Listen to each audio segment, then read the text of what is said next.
যারা যারা হজ করতে গিয়েছে তারা মৃত্যুবরণ করেছে। আলহামদুলিল্লাহ। আপনি যথার্থ বলেছেন, আলহামদুলিল্লাহ বলেছেন। কারণ আমি আমার পেশাগত সাংবাদিকতার কারণে আমি দেখেছি যে বিশেষ করে বাংলাদেশ থেকে যে সম্মানিত হাজিগণ মক্কা মদিনায় যাচ্ছেন হজ করার জন্য, আপনি জানেন চলতি বছরে 42 জন মারা গেছে। এর আগের বছর 2025 সালে 44 জন মারা গেছে। এর আগের বছর 2024 সালে প্রায় 48 জন মারা গেছে।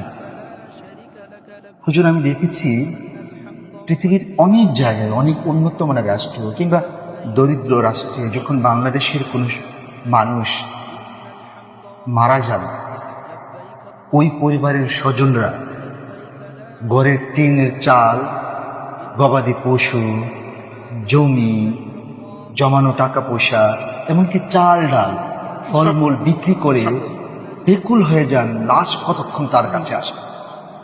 কিন্তু যিনিরা হজে গিয়ে মারা গেলেন, ওই পরিবারগুলো, কিছু কিছু পরিবারের সঙ্গে আমার কথা হয়েছে, ওই পরিবারগুলোর কান্না অন্য সব সুখের চেয়ে একটু আলাদা।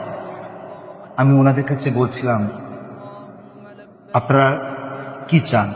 তারা আফসোস করছে তার পরিবারের যে স্বজন, বাবা মা ভাই বোন আত্মীয় স্বজন যিনি মারা হজ করতে যে মারা গেলে তাদের মতন তাদের মৃত্যুটা হলো না। মানে তাদের বিলাপটা ওই রকম, তাদের আকুতিটা ওই রকম যে তার পরিবারের মানুষ হজ করতে মারা গেলেন, কি সৌভাগ্য। আর যিনি বাড়িতে রইলেন তার মৃত্যুটা কেন হলো না? এই আপনি তো হজ করেছেন, এই বিষয়টা যদি আপনি বলেন। হ্যাঁ, আমি আলহামদুলিল্লাহ আল্লাহর কাছে শুকরিয়া, যে হাজার হাজার কোটি কোটি শুকরিয়া যে আল্লাহ আমার মতো এই মানে ছোটোখাটো লোক এবং গুনাহগার বান্দাকে আল্লাহ আমার বাপ মার সহিত জীবনের প্রথম বিমান উঠা সব কিছুই হয়েছে আমার মক্কা মদিনা ভিত্তিক, এবং সেটা আমি মানে কখনো চিন্তাও করি নাই। আল্লাহকে দোয়া করতাম, কিন্তু আমার জন্য এটা কবুল হবে এটা আমি কখনো চিন্তা করতাম না। আল্লাহ আমাকে মানে এটা কবুল করছে যে আমার। আপনি বলছিলেন যে এহরাম পরা অবস্থায় ওনাদেরকে দাফন করা হয়।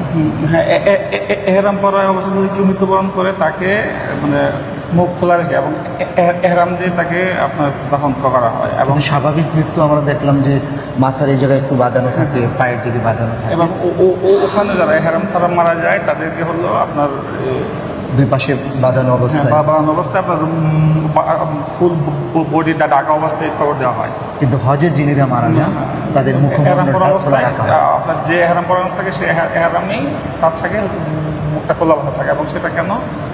সেটা হলো যে হাসরের মাঠে যখন উঠবে উনি এই অবস্থা উঠবে, লাব্বাইক আল্লাহুম্মা লাব্বাইক লা শারীকা লাক লাব্বাইক ইন্নাল হামদা ওয়ান নি'মাতা লাকা ওয়াল মুলক লা শারীকা লাক। হজের মধ্যে যে আমরা যে তালবিয়া পড়ি, উনি ওই তালবিয়া পরে হাসরের মধ্যে আল্লাহর সাক্ষাৎ করবে।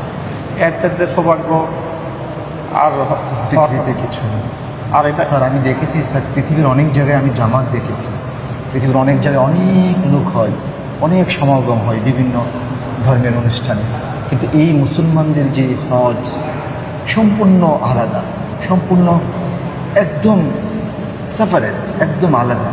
পৃথিবীর অনেক জায়গায় যখন মানুষ মারা যায় তখন ওই লাশটাকে স্ব দেশে নেওয়ার জন্য কি না করা হয়, সরকার প্রধান থেকে ধরে বিভিন্ন সংশ্লিষ্ট মন্ত্রণালয় থেকে ধরে ইউনিয়ন পরিষদের চেয়ারম্যান থেকে ধরে ইউনিয়ন পরিষদের মেম্বার থেকে ধরে সবাই এটার সাথে সম্পৃক্ত থাকে কতক্ষণে লাশটা তার বাড়িতে নিয়ে আসবে। কিন্তু হজে যিনিরা মারা যাচ্ছেন তাদের স্বজনরা একটিবারের জন্য উচ্চারণ করে না যে তার লাশটা দেশে নিয়ে আসে। সবাই চায় যে ওখানে দাফন হবে। এবং দাওয়া আপনার যখন যারা হজে যায় বা উমরা যায় তারা মসজিদে আমরা মসজিদ নামাজ আপনার শুনছেন যারা শুক্রবার দিন দাঁড়ায় বলে যে আমি হজে যাচ্ছি, কমরা যাচ্ছি, আমাদের দোয়া করতে আমাকে ক্ষমা করে দেন। ওখানে জন্য ও ক্ষমা করে দিই এবং বলে যে আমি ওখানে ওইখান মৃত্যু থেকে হয়। ওইখানের জন্য মৃত্যু হয়, আপনারা দোয়া করুন। দোয়া করুন। আমি মনে দেখেছি স্যার, বিভিন্ন রেল স্টেশন, বিভিন্ন বাস স্টেশন কিংবা বিভিন্ন যাদের উঠান থেকে যে হজেরা বিদায় নিয়ে যান, বিশেষ করে বিভিন্ন সময় আমি দেখেছি যে ট্রেনে করে যখন হজেরা যাচ্ছেন পবিত্র হজ করার জন্য, তখন একটা কি যে অবস্থা, উনি সবাই বুকে বুক মিলিয়ে কান্না করে বলতেছেন, যদি বিন্দুমাত্র অপরাধ করে থাকে আপনাদের সঙ্গে, আপনারা আমাকে ক্ষমা করে দেন। এবং আর আপনারা দোয়া মৃত্যু করবেন, নিয়ে, মৃত্যু কামনা নিয়েই সবাই হাজির কারণ হয়ে যায়। এই যাত্রা আমার শেষ যাত্রা। মক্কা মদিনা থেকে আমি ফেরত নাও আসতে পারি, আপনারা আমাকে ক্ষমা করে দিন এবং আপনারা দোয়া করবেন আমার মৃত্যু যেন মক্কা মদিনা হয়। এটাই কি চাওয়া পাওয়া, এক মুসলিম হিসাবে মানে এই যে আত্মার যে চাওয়াটা থাকে, এটা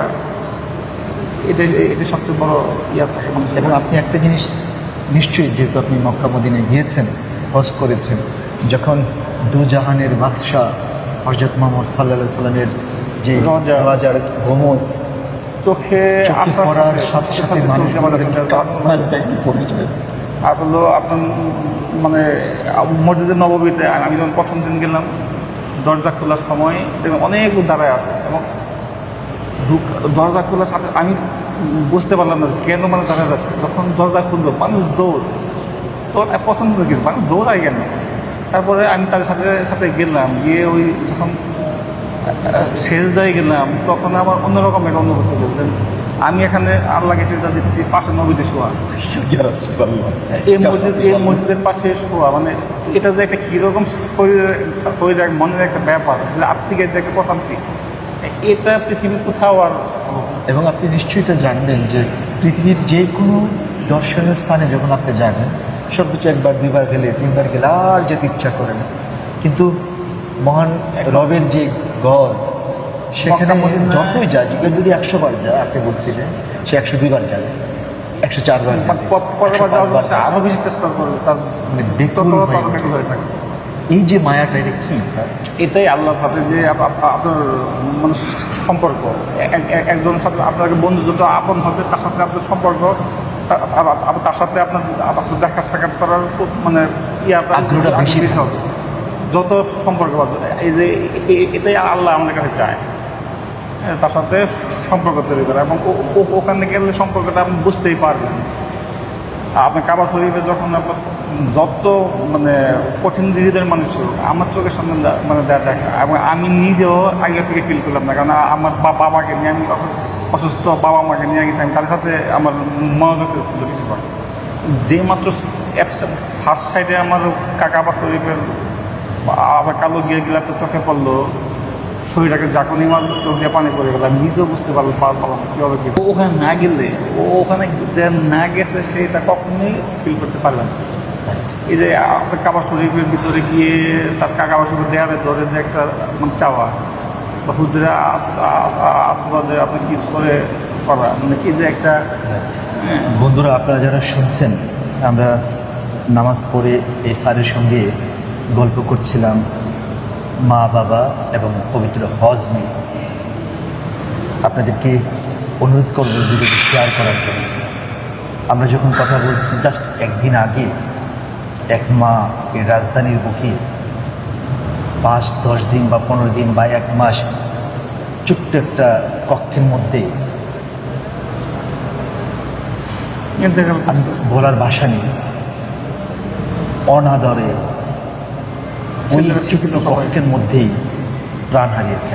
অথচ তার 4 সন্তান সবাই বিশেষ ক্যাডার।